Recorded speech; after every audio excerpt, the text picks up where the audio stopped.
All right, folks, back again. It is October the 26th, and we're kind of starting to get into the point of the season where we're kind of getting a little bit of a sense here and there where a lot of stuff is in the Oscar race. You know, we're looking at, okay, here's our more likely bets.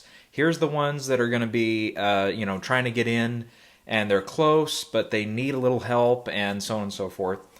And really, we get down to like the question marks, the ones that we're not so sure on, the ones that we're, a little questionable of that have yet to come out, yet to screen. That number is starting to drop a little bit. And really, at this point in the season, there's just really a couple question marks. I mean, we can get into it here, but main purpose of today's video, that would be the Screen Actors Guild Awards. We're kind of at that point where it's like, okay, we can go ahead and throw out predictions for these as well. And I think SAG this year is going to be, as always, it's going to be a very interesting race because especially when we get up to like the ensemble category, there's a lot of possibilities in that ensemble. I mean, tons that are 100% feasible. We'll go down the list here for sure, but yeah, I definitely think there's going to be a strong possibility that a lot of potential Oscar favorites and front runners could be left out here. There's definitely some that, like Tragedy of Macbeth is still my front runner. I don't have it in, and I think it's really just going to cope with getting 2, maybe 3 nominations max outside of the ensemble category. More than likely, it's going to be at least 2. We'll get into it here, but yeah.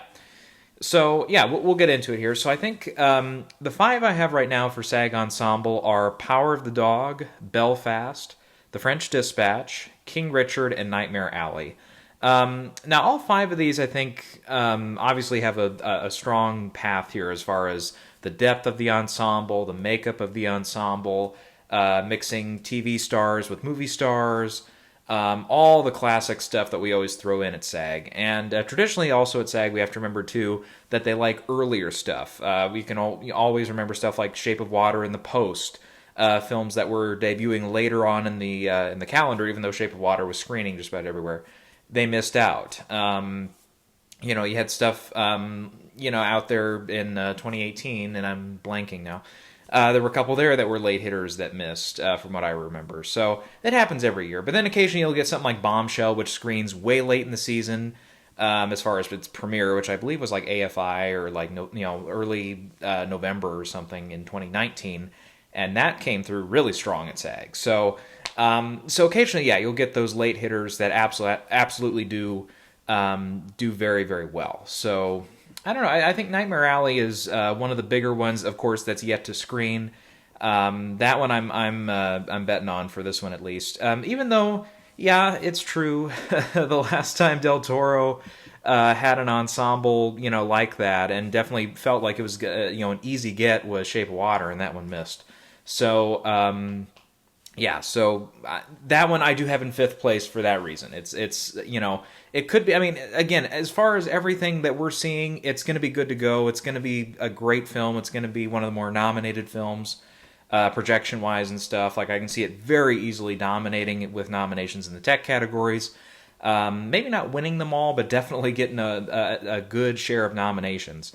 And yeah, I think overall, it's also got a big ensemble. You got, and I don't know if I can name them all off the top of my head, but you got Bradley Cooper, Cate Blanchett, Rooney Mara, Toni Collette, Willem Dafoe, Richard Jenkins, who could potentially pop up and get maybe 3 or even 4 nominations here at SAG this year, depending on the breadth of everything there. Kind of like Chadwick last year set a record getting 4 for being in 2 ensembles and 2 individual nominations. And Timothée Chalamet also has a lot of films out this year, so he could also do extremely well in that. I thought there was one other one that I was looking at, and I'm like, wow, they're in a lot of stuff this year, but it's not coming to me. I don't know. Maybe we'll look down and we'll say, oh yeah, they're in this and this and this and this. So so I would definitely say that we've got some potential here. So also another big rule we have to remember when it comes to SAG is they love Netflix. Netflix is like their go-to. Because whether it's Mudbound or it's Irishman or everywhere, anything in between. They really, really do well here. Even The Five Bloods last year and Ma Rainey's last year. They were definitely in there. And you had the winner, Trial of Chicago 7 was a Netflix film as well. So they really like Netflix here. So I think even though Netflix, retrospectively, they do have quite a few films out this year, but they're really looking at Power of the Dog being their strong front runner, I think, at this stage.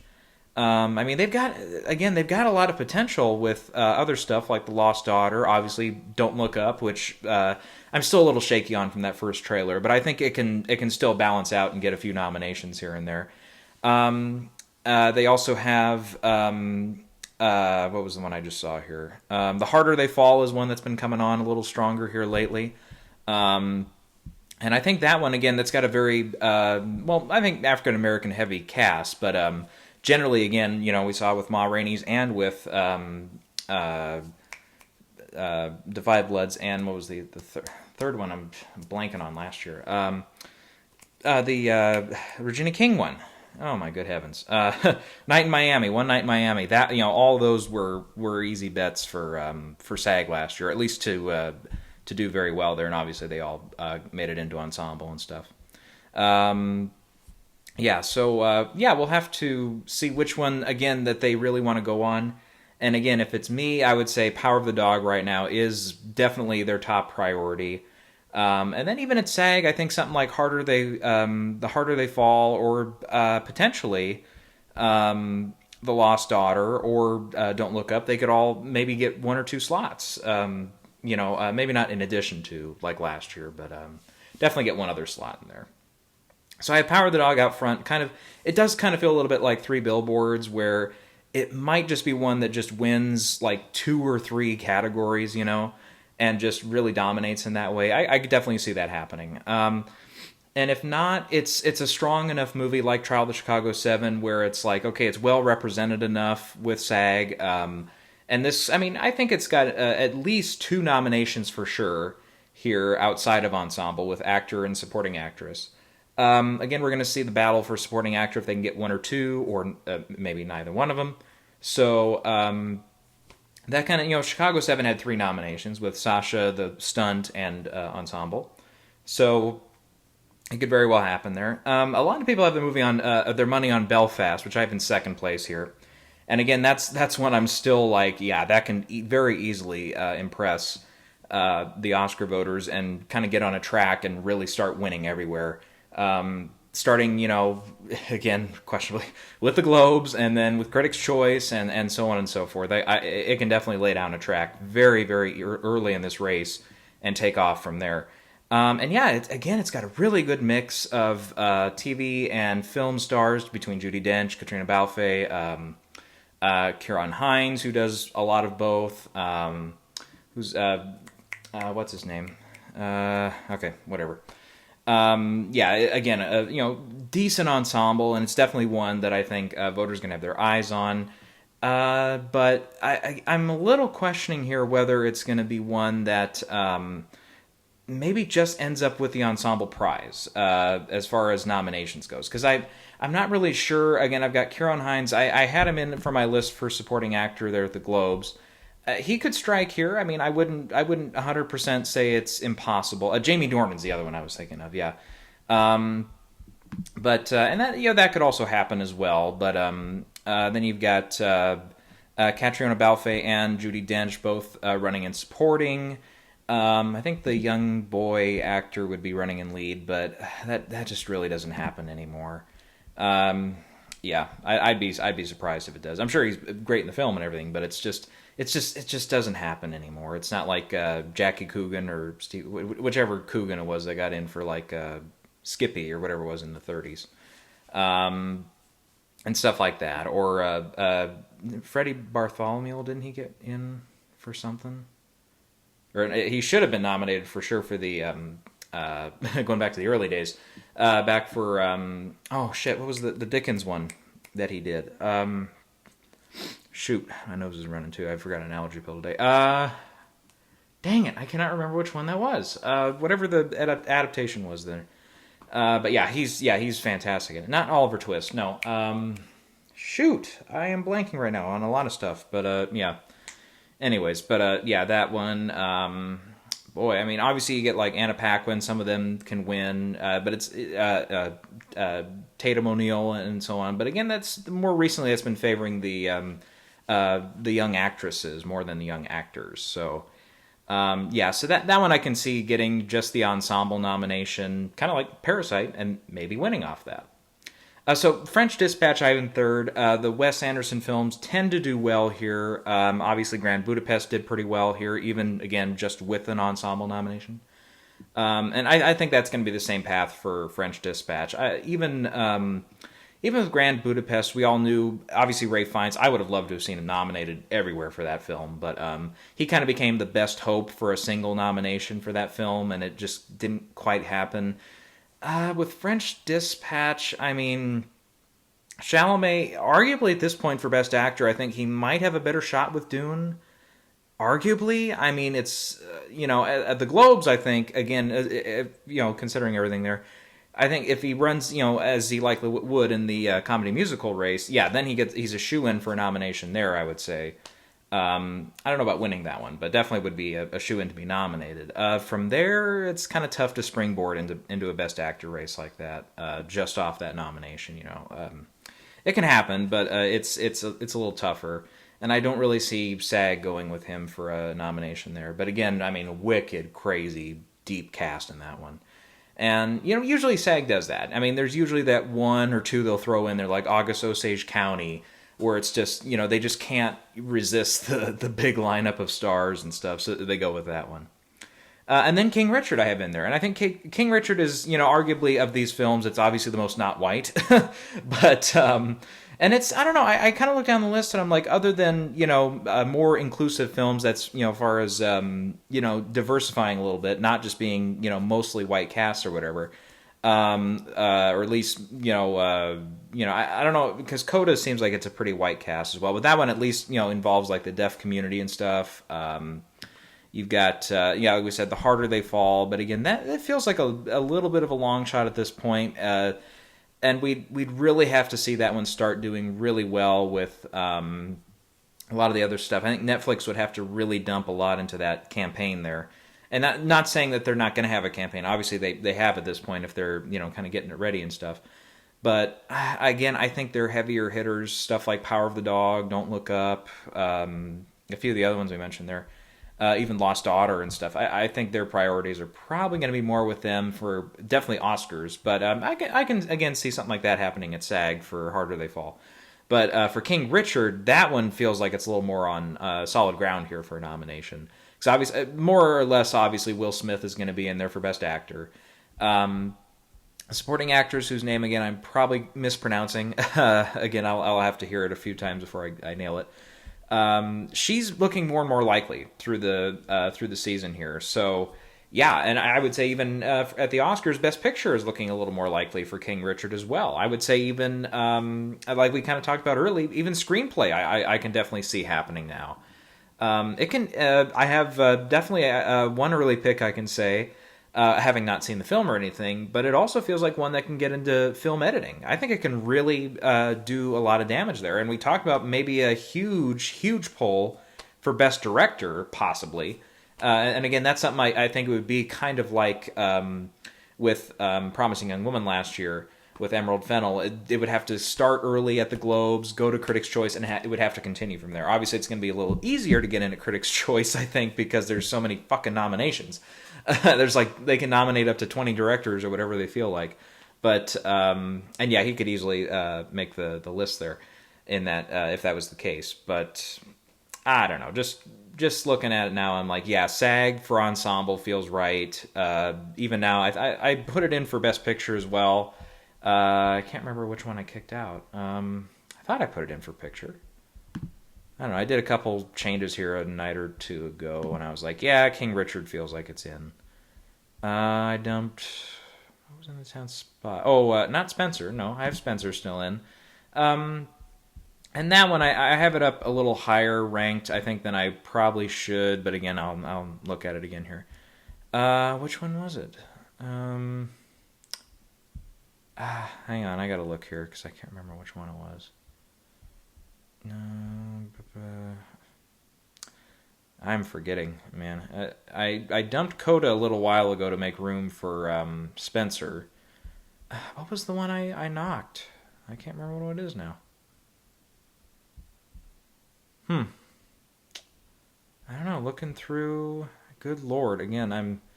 Yeah, part of the reason I wanted to do this video now is I actually was it French Dispatch I got rid of a while ago. God, I cannot find the one that I had in there still. Huh. I don't know where it went. Alright, maybe was it one that got bumped from the schedule or something? Man, which one did I have in there? Because I know I just put King Richard in not that long ago. I don't know. I'll have to look at it again because I cannot for the life of me remember which one I had in there. Was it The Humans? No, I didn't put that one in. I'm that one. Again, I think it's on that list of like up to 15 or whatever. That can definitely still happen. More than likely, it would have to. We haven't gotten it here at SAG, but it would be a very impressive get if that one could get into SAG. And sometimes SAG does like those smaller ensembles. So that's a possibility. But even this year, something like Power of the Dog, actually, when you look at it, it's like, oh, they've got what, like 6 or 7. Yeah, and again, I'll have to rewatch that one for the end credits to make sure it's not like a crazy way they did it or anything. Actually, can I look at past predictions on that? I've got Gold Derby up just because they're my go-to.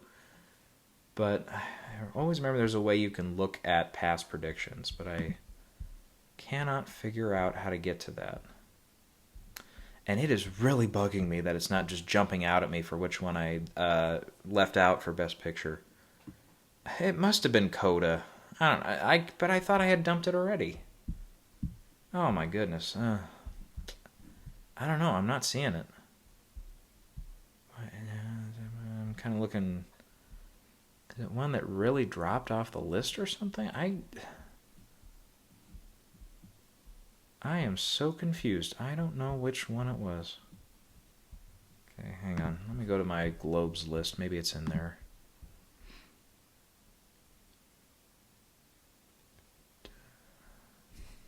I don't know. I can't find it. Well, it must have been Coda. I must be thinking it out of order or something, because I know I was considering dumping Coda here for the last couple of weeks at least. But I was like, oh, I just don't know which one to do or whatever. And then finally after, I don't know, I was seeing the advertising and stuff for King Richard, and it generally, again, I don't know how big a box office hit it's going to be or whatever, since it's also on HBO Max, which Dune was, and that still did pretty well this past weekend. Yeah, I don't know. It can definitely get a good groundswell, and again, some major nominations from SAG, Critics' Choice. If it could land anything at BAFTA, I mean, it just generally doesn't seem like a BAFTA movie to me on the surface. Obviously, when we see it, we'll get a better idea of that. But yeah, especially if Will Smith can make a list at BAFTA with their weird voting system, that anything helps over there. Yeah. So and yeah, even if it can get some critics prizes here and there for whatever it can fetch, then yeah, that'll help. Yeah, so we talked about, I think The Humans. I don't know if I would necessarily put that like number 6 on the list. Definitely the one that that I was considering, like, okay, that one could make it. Actually, Coda is one that can come back and do well here. Don't Look Up, again, that's another one where the breadth of the ensemble is just so big that it could be just one they just put in. House of Gucci seems like it's going to have a decent ensemble. Obviously, you've got Lady Gaga, Adam Driver, Salma Hayek, Al Pacino, Jeremy Irons, and Jared Leto as your top 6 or whatever. But I'm sure there's other actors and stuff in there that would make an ensemble list. West Side Story looks like it's got a pretty packed ensemble. Mass is, again, a smaller one, but it seems like that can be one that can kind of sneak in there. All the way down, Tragedy of Macbeth, it would be, like 10th or 11th here on this list. But, I generally don't look at that one as a large ensemble movie either. I think it's mostly going to be like the 2. You've got Frances McDormand and Denzel. And, it's kind of, the rest of them kind of scatter in there. Otherwise, Spencer, I would say, is kind of looking at like a long shot here. Actually, one I'm surprised is really low here is Licorice Pizza. That, I mean, it doesn't again look like a huge, gigantic ensemble, but and again, Paul Thomas Anderson, I think in the early days did very well at SAG. Boogie Nights, Magnolia both made it for ensemble their years. Since then, it's not been so great. I think even There Will Be Blood. I think that had to have made the list, didn't it? I'm gonna triple check. That might have been the last time he did really, really well at SAG. Outside of, I think, The Master did all right. I remember getting a couple nominations. Let's see, Screen Actors. Right, they only put in Daniel Day-Lewis. That's right. Okay, I was like thinking about it. I'm like, ooh, that might not have. Yeah. Let's see. Obviously, we know Inherent Vice didn't do extremely well, I think they completely missed Phantom Thread that year too. Which, yeah, I mean, again, that was another late hitter, so that one makes sense. Because I really don't remember The Master being an ensemble nominee. I believe it was just. Oh crap! I thought it got at least Amy Adams in there as well, but Philip Seymour Hoffman was their only nomination. Yeah, so yeah, again, in the early days, yeah, Paul Thomas Anderson would do very well at SAG, but yeah, lately he's been not so hot. Again, arguably it was Boogie Nights and Magnolia were his two that, really impressed there, and then since then it's kind of been downhill from there. So, yeah, I don't know. Again, we'll have to see, like, maybe Bradley Cooper would be a sole nominee for that one, or maybe even he would miss. Again, this is one that's also going to come out kind of later in the season as well, and there's been rumors that it's screened a few times, and again, rumor. You always have to be careful with that, because there was rumors actually back when Phantom Thread came out early on. I want to say it was actually about this time. It was like mid-October, early November. There was, some leaks or whatever. Leaks. Not of the movie, but of people who had seen the movie, whether that was just PTA screening it, just for people or whatever. But the whole idea was a lot of people came in and said, oh, it is graphic, there is this, there is that, the ending is really graphic, but it's like, clearly if you've seen the movie, it's like, not really. Not really close. Or shocking was another word a lot of people use, but it's like, yeah, that clearly didn't happen. So it's all hearsay, but I don't know, just the small rumors I heard, and again, this again is probably all in the wind, but generally it sounded like they were really impressed. It's a much funnier movie than it looks, and the trailer, though, I can't remember if I've talked about the trailer or not. I actually saw it again when I saw the Bond film, No Time to Die, but yeah, it's a pretty well put together trailer. I mean, nothing that made me say, okay, this is like top of the list now. It's going to win Best Picture. It's going to go all the way. Again, it's really hard to do that just off the first trailer. But and obviously we can all fall into that trap. But it looks like a pretty entertaining movie. Cooper Hoffman looks good in it. The young actress that looks like the female lead, she looks good in it. Sean Penn is hamming it up. Bradley Cooper looks all right. I guess he's basically playing John Peters.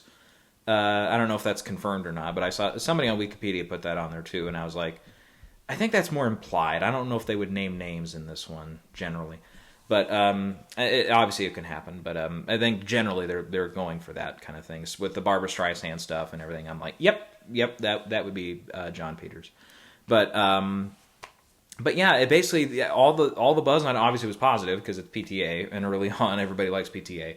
But they said, yeah, it's maybe not a bigger player for director, they said, but definitely the cast is good. It's very funny. The screenplay is almost a sure bet to be a nominee, which I have it winning right now for original screenplay.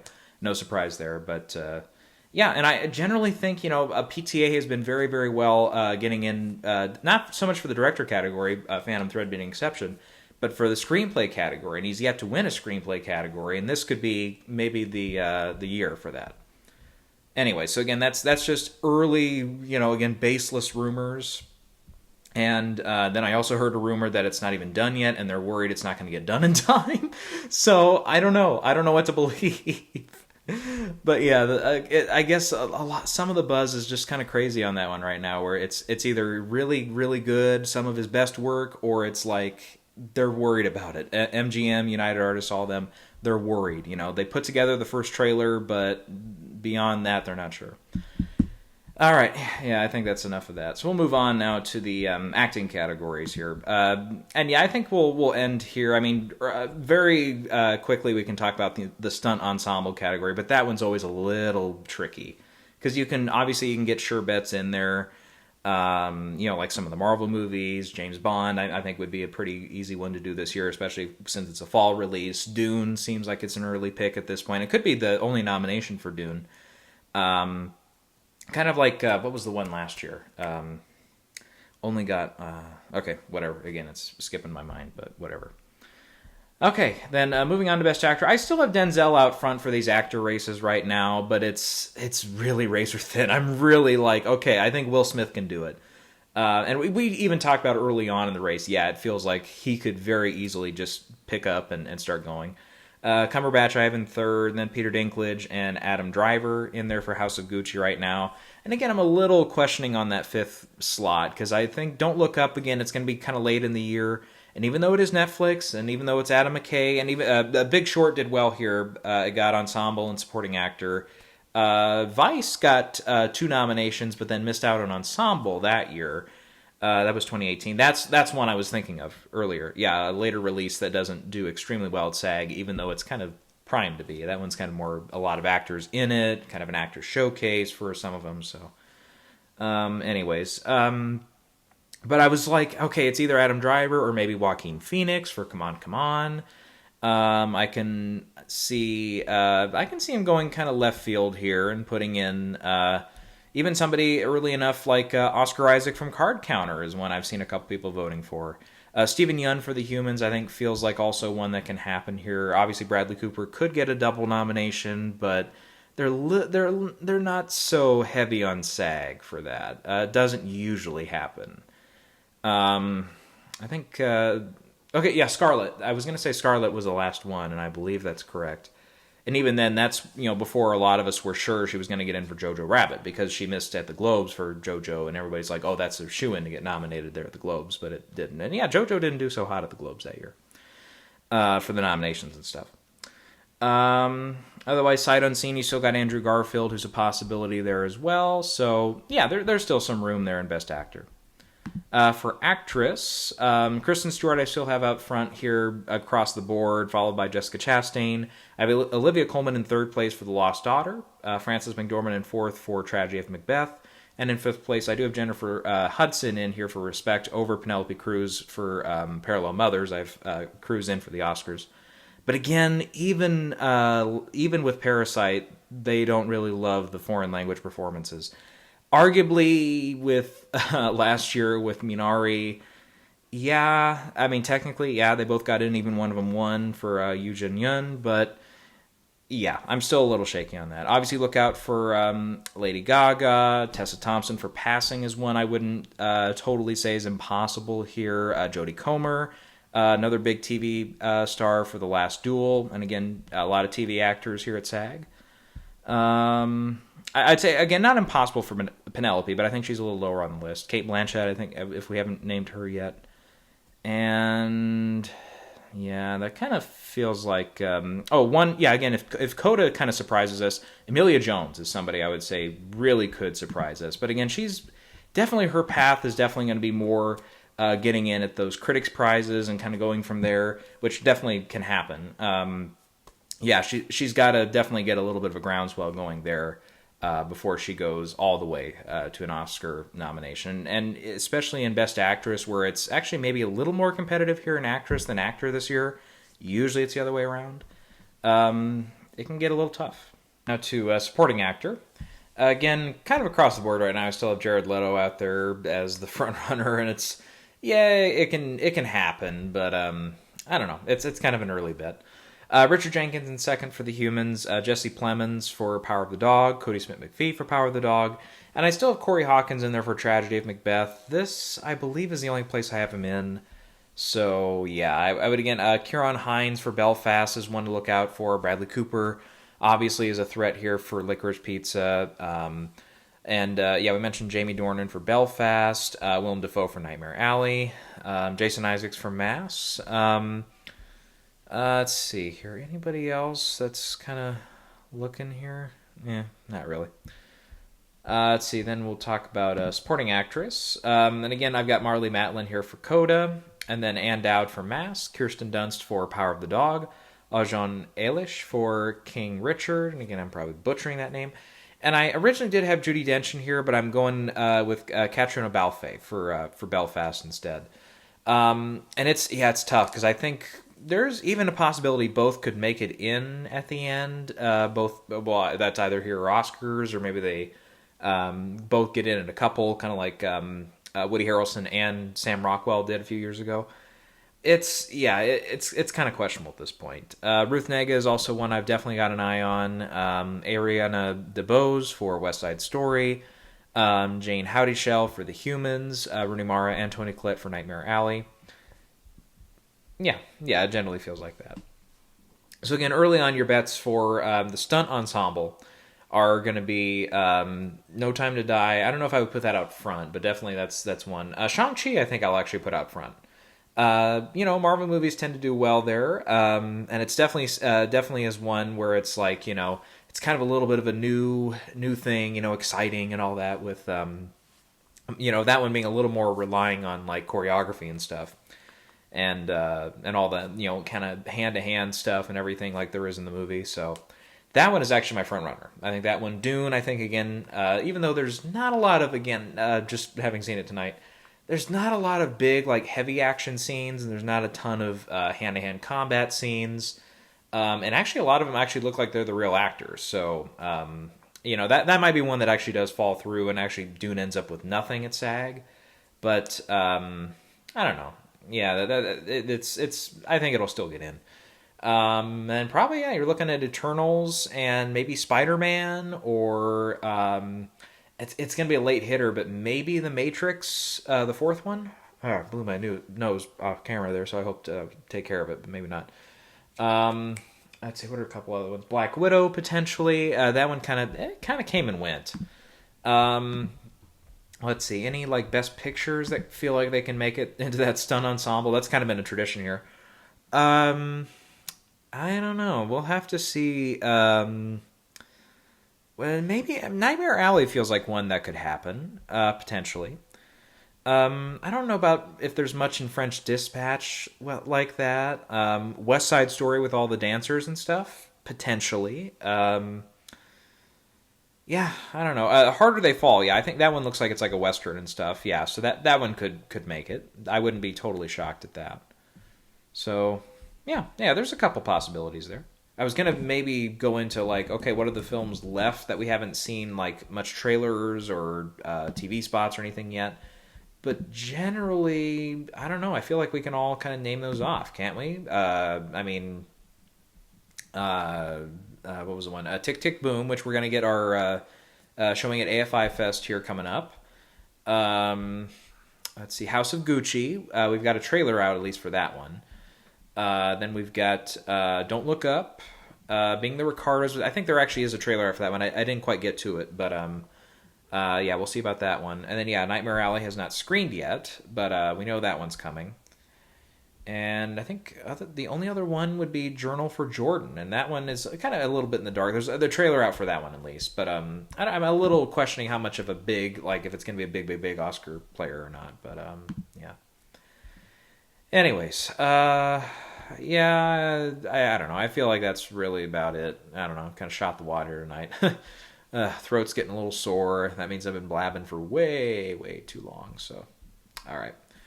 That's enough for me. We'll get into some Oscar updates here as they come. Trying to think. The only other major show that I do predictions for and stuff would be BAFTA, which they have their totally different system. So I'm just going to wait until the shortlists come out, because up until then, who knows what's going to be eligible, what's going to really hit the mark and what's not. So I don't know. I'll kind of be done with that. Gotham. Shoot, I didn't get to Gotham. I want to talk about Gotham Nominations came out. I don't know. I'm very much of the mixed emotions for how they did the categories and stuff this year. Like best performer, without getting into the breakdown between male and female. It's got mixed results for sure, because in this case I believe it's 5 and 5, isn't it? Which for me defeats the purpose of having it just be best performance, because it's like, the whole idea of that, I think, would be, okay, if you feel there's more like great female performances that are not being recognized, okay, then it's fine. To do it that way and kind of say that's why we're justifying it this way. Okay, I can understand that. But when it's like this, it's like, okay, why not just say best actor, best actress? I mean, as far as I look to here, I don't know if there's any transgender actors in there. I didn't look hard enough, so maybe there are a couple. Which if that's the case, okay, maybe that's like your escape route. That's why you're like, we're just gonna call it best performance, so that way we don't offend anybody. It's like, okay, and I get we're in a society where we feel like we really don't cannot ever offend anybody, but it's like, I don't know. I didn't grow up that way, so it's like, and I don't mean that in a bad way. I don't mean I don't go out of my way to insult people or anything. No. But anyways, I just I don't know. I just grew up in a way where it's like, okay, you have to realize you're never ever going to 100% please everybody. There's just no way, just no physical way to do it. And plus, I was a little confused too because it's like, okay, there's 10 actors up for lead performance, and just plural, and all that stuff. Supporting performances, they list 7, and you got 4 females and 3 males in there. It's like, okay, why is there such a differential between that? It's like, obviously in films you can only have so many lead actors, right? I mean, the majority of actors in films. And parts and stuff in films are supporting because you can only have like 1, maybe 2, maybe you can get away with 3 leads in some certain circumstances. But yeah, that's kind of a question mark there for why that one only has to be 7 when you've got 10 over here, and it's like, I don't know, that's kind of questioning to me. But yeah, but that's the thing. Gotham almost always goes their own way. I mean, other than a few circumstances here and there, they don't always 100% cross over very well with the Oscars. Even this year with their nominees, it's like, okay, Pig, probably not a big Oscar favorite. Test Pattern, I hadn't heard of until the nomination came out. Green Knight, which had its moment at the box office there, and a few people talked about it, but then since then it's been long gone, so I really don't see that one coming back. Passing, which feels like it could make a break at the Oscars and kind of get a couple nominations in there. I think more so in the acting categories. Than anywhere else. But still good to see recognized. And then Lost Daughter, which feels like, okay, best actress, maybe screenplay, and maybe, just maybe, director of picture. And that's probably about it. Probably tops for that one. So, it's not like... and last year, too... actually, let me pull it up here. From last year, let me just see who the nominees were again, because I can't remember them being... huge crossover either. Oh, wait, well, with one exception, Nomadland. Nomadland did pretty well here. Got a win there. And of course, Riz Ahmed actually beat Chadwick here. He did, yeah. I was thinking, oh, wait, hang on. Yeah, that's right. No, I was thinking Indie Spirits, where Riz also beat Chadwick, and that was kind of a thing at the end, a little bit of a signal to be of, oh, wait a minute. Maybe Chadwick is in trouble. And then, then I went with Anthony Hopkins, and yeah. Still pains me that I got that one right, but because I would love to have seen Chadwick win that year, but it is what it is. So again, you're looking at 1, maybe 2 that are going to cross over into other categories, and even of the acting categories and stuff. Man, I mean, Olivia Colman, we're pretty confident on right now. Joaquin Phoenix definitely feels like it can happen. Tessa Thompson feels like it can happen. In the supporting categories... Marlee Matlin I've got in for sure. Ruth Negga feels like it's possible. Even Reed Birney for Mass, it can happen, but it's not getting a lot of buzz right now.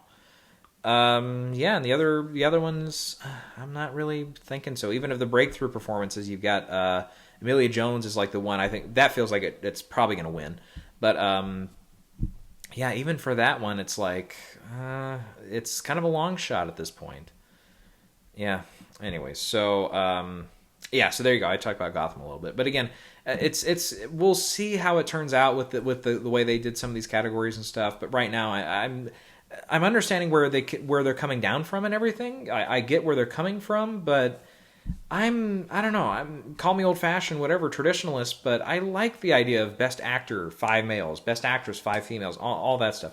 Because, I mean, as much as, all the stuff with today's political climate and stuff, we want to be, stuff with the gender fluidity and stuff. And, yeah, I mean, obviously, you got to respect that when it happens.